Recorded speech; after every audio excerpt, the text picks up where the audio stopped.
All India time. નમસ્કાર દર્શક મિત્રો.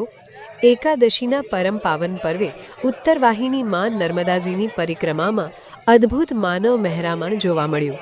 એકાદશીના પરમ પાવન પર્વે ઉત્તરવાહિની માં નર્મદા પરિક્રમા કરતા પરિક્રમાવાસીઓ ખૂબ મોટી સંખ્યામાં જોવા મળ્યા અને માં નર્મદા પરિક્રમા કરીને ખૂબ ધન્યતા અનુભવે છે.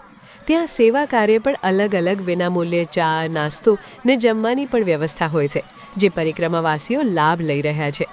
માં નર્મદાજીના પટ ઉપર આવેલ રામપુરા મંદિરથી રણછોડરાયજી મંદિરના દર્શન કરીને પ્રારંભ થાય છે ને તિલકવાડામાં આવેલ મારુતિ ધામ આશ્રમ રેગન વાસન થઈને પરત રામપુરા આવે છે. આ પરિક્રમા 22 કિલોમીટરની છે. આનો મહિમા રામપુરાથી તિલકવાડા સુધી માં નર્મદાજી ઉત્તરવાહિની વહે છે, એટલા માટે ઉત્તરવાહિની પરિક્રમા કહેવાય છે. પરિક્રમાવાસી નર્મદાજીના પટ ઉપર આવેલ અનેક મંદિરના દર્શન કરીને ધન્યતા અનુભવે છે અને માં નર્મદા માતાજીની કૃપા થાય છે. ઉત્તરવાહિની માં નર્મદાજીની પરિક્રમા કરીને માઈ ભક્તો ધન્યતા અનુભવી માતાજીના આશીર્વાદ પ્રાપ્ત કરે છે.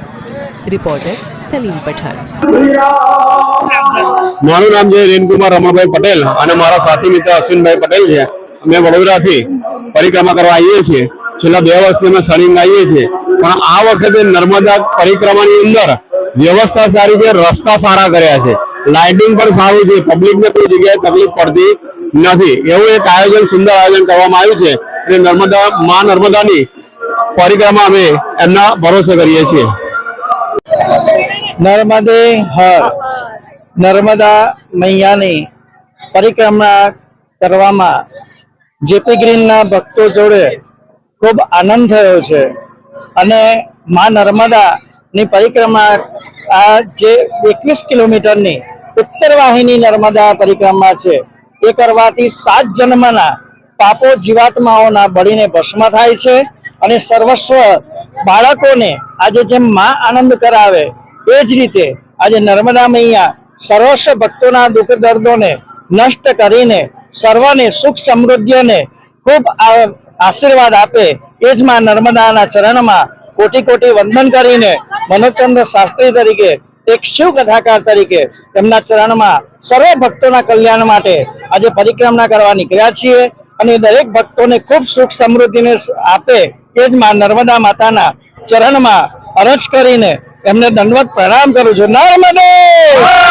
નર્મદે નર્મદે.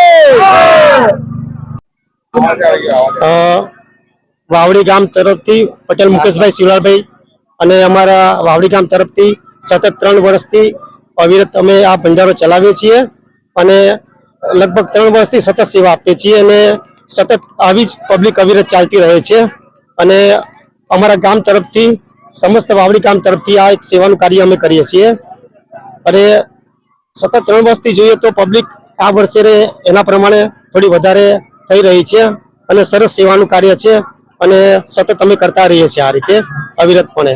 અને હા, સંન્યાસી સ્વામી શ્રી મારુતિ માનગીરીજી મહારાજ, આપ દરેક પરિક્રમાવાસીઓને મારું એક નમ્ર નિવેદન છે કે પરિક્રમા દરમિયાન કાળા વસ્ત્રો પહેરીને ન કરવા વિનંતી છે.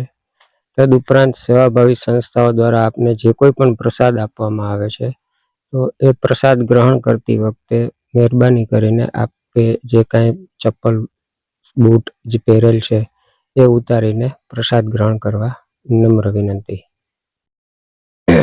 મને ચૈત્ર માસ પહેલાં માતાજી સપનામાં દર્શન આપ્યા અને ત્યાર પછી મેં નિર્ણય લીધો કે મારે પૂર્ણ માસ રોજ એક પરિક્રમા કરવી છે.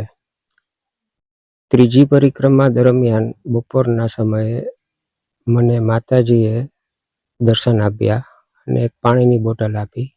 એમને કીધું કે બેટા તું કલ્પવાસ કરે છે? મેં કીધું હા. હવે કલ્પવાસ કરે છે એ તો હું એક જ જાણું છું, બીજા કોઈને ખબર નહોતી. કલ્પવાસ એટલે પૂર્ણ મહિનો. તો માતાજીની કૃપા દરેક ઉપર વરસશે એવી હું આપ સર્વને નમ્ર નિવેદન કરું છું. ભક્તિભાવથી પરિક્રમા કરો અને પરિક્રમા દરમિયાન હર કોઈ નર્મદે હર નર્મદેના જાપની સાથે પરિક્રમા કરતા રહેવું. તદુપરાંત આજે મારી 26મી પરિક્રમા છે પરિક્રમા દરમિયાન આપ સૌ ભક્તોએ મને આપને ત્યાં પગલાં કરવા માટેનું નિવેદન આમંત્રણ આપેલું છે. તો પૂર્ણ થઈ ગયા બાદ હું આપને ત્યાં પગલાં કરવા આવીશ અને સ્ક્રીન ઉપર તમને મારો મોબાઈલ નંબર છે એ મળી રહેશે.